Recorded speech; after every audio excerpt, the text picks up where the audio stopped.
क्या आपको अच्छा लगता है कोई आप पे गुस्सा करे या आपके सामने कोई किसी और के ऊपर गुस्सा कर रहा हो?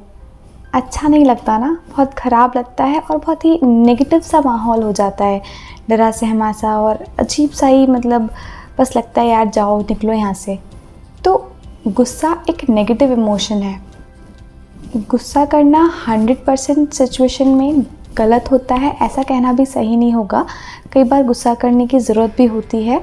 मतलब अगर गुस्सा पर्पसफुली किया जाए, खुद को डिस्टर्ब किए बगैर, तो कुछ हद तक ज़रूरी हो सकता है करना। बट जिन लोगों को गुस्सा करने की बहुत ज़्यादा आदत होती है, बहुत जल्दी छोटी छोटी बातों में आउटबर्स्ट हो जाते हैं, उनसे हर कोई दूर भागता है, उनसे हर कोई बचना चाहता है। वो अपना भी नुकसान करते हैं और दूसरों का भी बहुत नुकसान करते हैं और उनकी वजह से कई बार माहौल भी, अच्छा खासा माहौल भी ख़राब हो जाता है।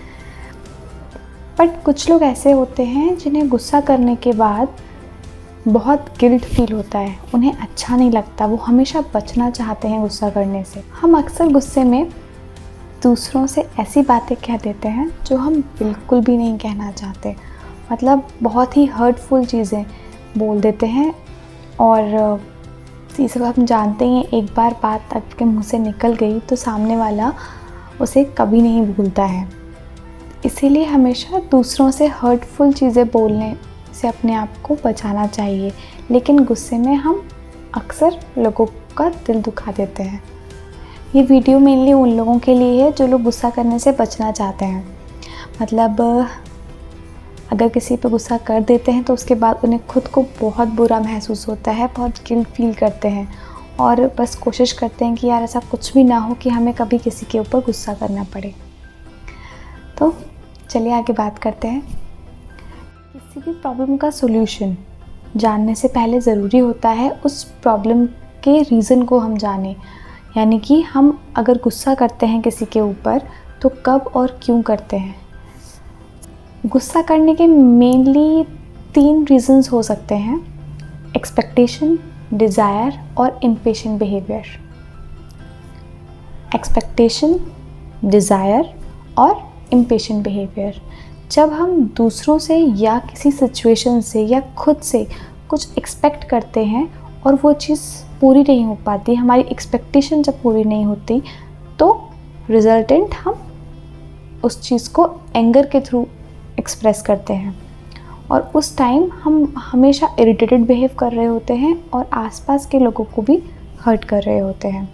दूसरा, डिज़ायर। जब हमारी कोई इच्छा पूरी नहीं होती, जब हमें कुछ चाहिए वो हमें नहीं मिलता, तो हमारा एंगर इशू सामने निकल के आता है।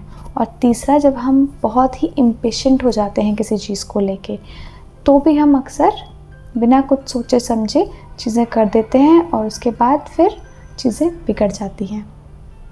ये तीनों ही सिचुएशन ऐसी हैं जिसमें हम कहीं ना कहीं हेल्पलेस फील कर रहे होते हैं।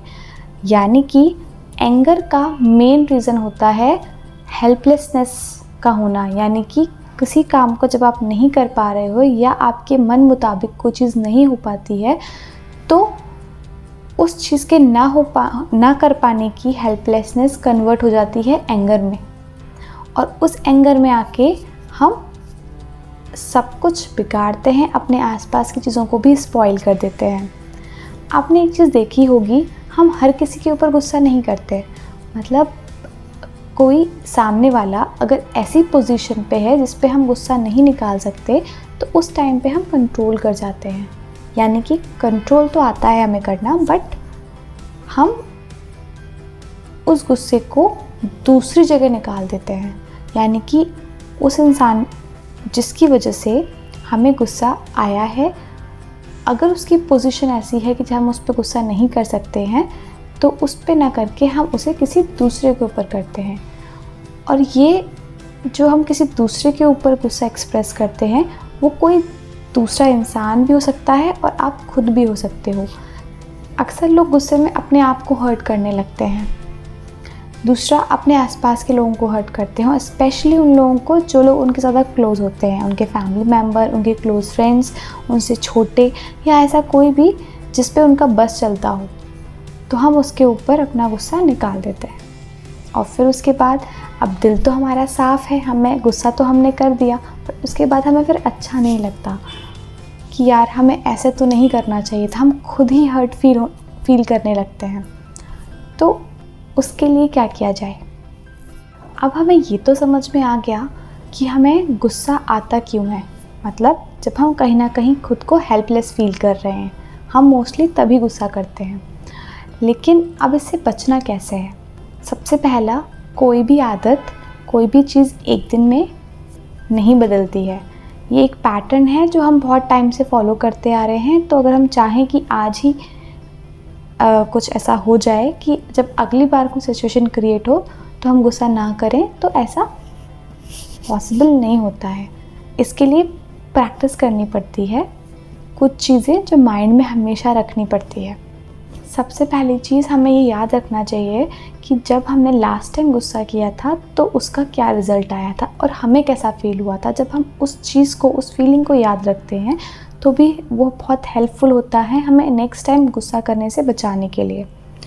अगर ऐसी कोई सिचुएशन आती है जहाँ पे आपकी हेल्पलेसनेस एंगर में कन्वर्ट होती है, तो ऐसी सिचुएशन में सबसे पहले रिस्पॉन्सिबिलिटी आपको लेनी होगी कि गलती आपकी है। इस बात को समझना होगा आपको जेन्युइनली ध्यान से कि आप कहाँ पर गलत हो, क्योंकि आप अगर अपनी गलती ढूंढोगे तो आपको उसमें अपनी ही गलती दिखाई देगी। दूसरा, अगर आपसे मिसबिहेव हो जाता है तो सॉरी बोलना होगा, बिकॉज सॉरी बोलने से क्या होगा, वो आपको 80% तक हेल्प करेगा नेक्स्ट टाइम गुस्सा करने से बचाने में। क्योंकि सॉरी बोलना is not an easy thing, बहुत मुश्किल होता है सॉरी बोलना, और वो जो जब मुश्किल पड़ेगी ना तो वो नेक्स्ट टाइम आपको बचा लेगी उस गलती को वापस रिपीट करने से।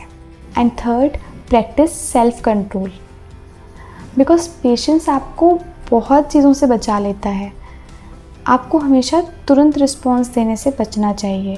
अगर हम तुरंत रिस्पॉन्स ना दें, कुछ टाइम अपने आप को रोक लें, तो हो सकता है थोड़े टाइम बाद गुस्सा अपने आप ही वैनिश हो जाए।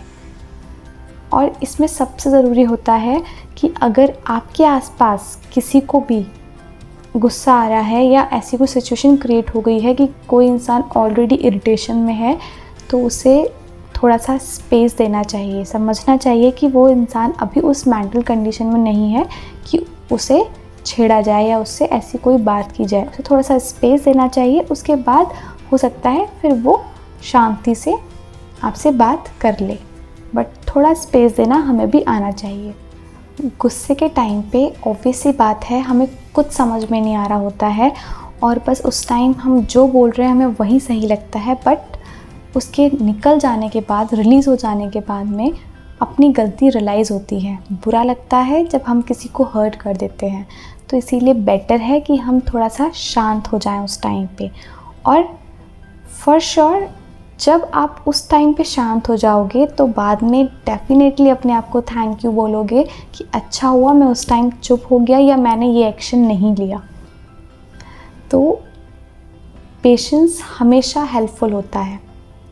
अगर वो कुछ अच्छा नहीं कर रहा तो वो कुछ बिगाड़ता भी नहीं है। और गुस्सा सबको आता है, हम सबको आता है। And congratulations, if you understand the repercussions of the anger, तो आप ऑलरेडी एक स्टेप ले चुके हो अपने एंगर कंट्रोल में। अगर ये कंटेंट किसी भी तरीके से आपके लिए हेल्पफुल रहा है तो let me know your views in the comment section and like, share and subscribe. Thank you.